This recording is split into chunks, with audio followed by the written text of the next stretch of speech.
Reporte 100. Este fin de semana la Comisión de Quejas del INE determinó que las asambleas informativas y las giras de los 6 aspirantes presidenciales de Morena, PT y Verde se deben realizar en lugares cerrados o del partido. Claudia Zavala, la presidenta de la Comisión de Quejas, votó a favor, 2 votos a favor y 1 en contra. Avaló la comisión que las asambleas informativas de Claudia Sheinbaum, Adán Augusto López, Marcelo Ebrard, Ricardo Monreal, Manuel Velasco y Gerardo Fernández Noroña no deben contener elementos proselitistas. Esta es una de las últimas resoluciones que ha hecho el INE respecto al adelantado proceso electoral de 2024, tanto en Morena como en la oposición. Y está con nosotros Paulina Crehueras, gerente de riesgo político de Integral, y le agradezco que nos tome una llamada de teléfono esta mañana. Paulina, ¿cómo estás? Buenos días.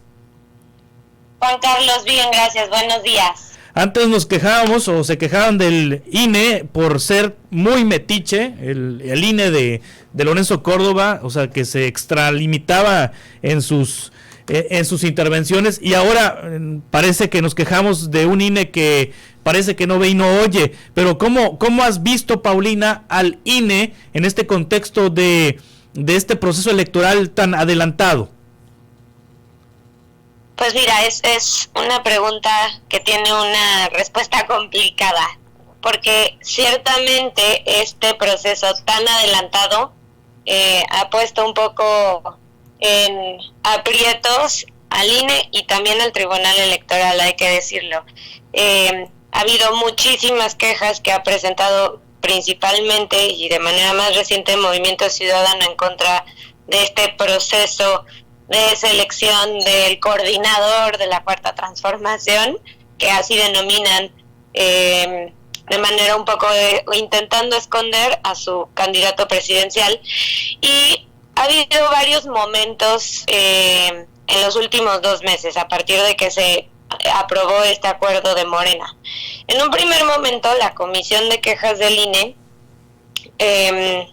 como ya mencionabas, de la cual forma parte la consejera Zavala, emitió unas medidas cautelares simplemente diciendo que, pues, parecía ser que ese acuerdo se refería a actividades internas del partido, y para garantizar que así fuera, que se quedara en actividades internas del partido, pues bastaba con que cuidaran algunas formas, ¿no? Que no llamaran al voto, que no se hiciera como propaganda de alguno de los aspirantes en particular, que no hubiera como un catálogo de compromisos de campaña, y pues le pidieron a Morena que entregaran gastos, y además se ordenó a algunos funcionarios del INE a acudir a todos los actos que celebraran estas 6 personas, que denominamos coloquialmente como corcholatas, para hacer, digamos, como una fe de hechos. Me parece que ese no es el nombre correcto, pero digamos que es una fe de hechos, una acta circunstanciada, ese es el nombre, de todos estos eventos, para que entonces el INE fuera haciéndose una suerte de carpetita o de expediente, y si esto se convirtiera en otra cosa, pues tuvieran ahí el respaldo. Sí. Pasó el tiempo y algunas de esas medidas cautelares, a juicio de Movimiento Ciudadano, no se cumplieron. Y además, al Movimiento Ciudadano no le pareció que fuera suficiente estas medidas. El asunto llega a la Sala Superior del Tribunal Electoral la semana pasada, pero me faltó comentar algo, que en un primer momento en la Comisión de Quejas no tenían suficientes elementos de todas estas actas circunstanciadas como para manifestarse del contenido de estos eventos. Y pasaron los días, y la semana pasada en la Sala Superior ordenan al INE que sí consideren esas actas circunstanciadas y vuelvan a hacer un análisis para ver si es necesario aumentar el catálogo de medidas cautelares o hacerlas un poquito más estrictas. Y fue así que les dieron 48 horas para resolverlo, y tuvieron que reunirse el fin de semana y se dio este debate. Entonces quisieron ser un poquito más estrictos, bueno, tal vez digamos que solo la consejera Zavala quiso ser un poco más estricta, y los consejeros Bell y Montaño, que son de esta nueva integración del INE, no estuvieron a favor de todo. La consejera Zavala justamente decía que una medida cautelar tenía que decir que al ser actos de la vida interna del partido, pues tenían que ser en instalaciones privadas del partido o en lugares cerrados. Los consejeros Montaño y Rita Bell no estuvieron de acuerdo, y por eso es que la redacción quedó como preferentemente en lugares propios del partido. Y además, en vez de decir, como decía el acuerdo propio, que no se podía hacer llamado al voto, pues ahora dicen que tienen que dirigirse los mensajes expresamente a militantes y simpatizantes, y en vez de dejar abierto el que no puede haber propaganda, pues aquí lo acotan un poquito más a decir que no pueden emitirse expresiones de índole electoral.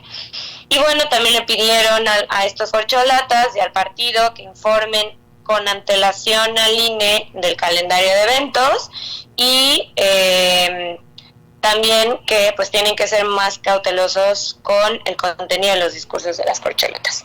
Dicho esto, para responder ahora sí a tu pregunta, no es tan fácil decir que el INE está siendo un poco laxo. Sí. La verdad es que hay varios, la ley hasta cierto punto tiene, digamos, como una área gris en esta materia, porque si bien sí regula actos anticipados de pre-campaña, más bien sí regula actos anticipados de campaña y de pre-campaña, y establece alguna suerte de sanciones, tampoco se establecen parámetros claros para saber cuándo se está o no ante un acto anticipado de pre-campaña o campaña.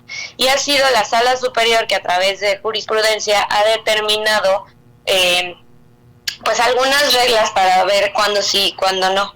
Y justamente dentro de estos criterios de la Sala Superior del Tribunal Electoral está en este tema, ¿no? De promoción personalizada, el uso de recursos públicos, llamado al voto, propuestas específicas de campaña, y el INE, que no tiene como tal una facultad sancionatoria, porque eso más bien le toca al Tribunal Electoral, pues ha impuesto medidas cautelares como advirtiéndoles a las corcholatas de Morena que si no quieren que se considere acto anticipado de pre-campaña, tienen que cumplir estas reglas. Y por eso se está armando este expediente.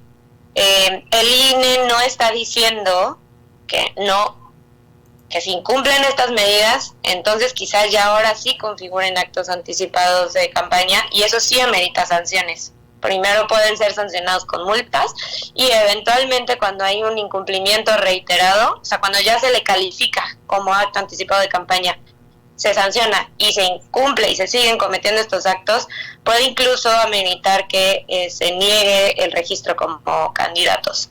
Entonces, pues de alguna manera nos parece en Integralia que el INE ha querido ser cauto porque sabe que todo esto va a llevar meses, y quizá están como midiéndole un poquito al tono sin necesariamente esto decir que les están dando cancha libre, ¿no? Sino les están dando advertencias, porque si las incumplen entonces sí los van a sancionar, pero quizá sería muy precipitado sancionar desde ahorita porque se quedarían sin cartuchos, ¿no?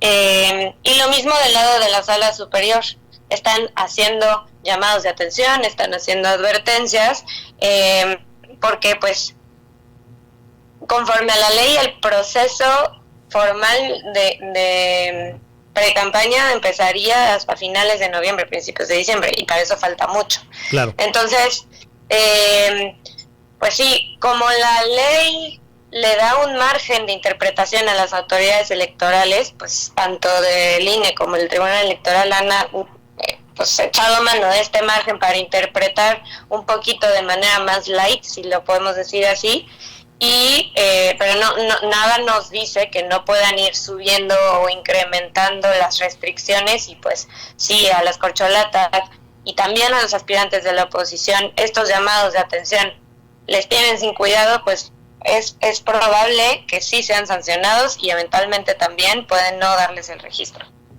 Paulina Crueras, gerente de riesgo político de Integralia, te agradezco mucho este análisis como siempre. A la orden, el gusto es mío. Buen día. Hasta pronto. Reporte 100.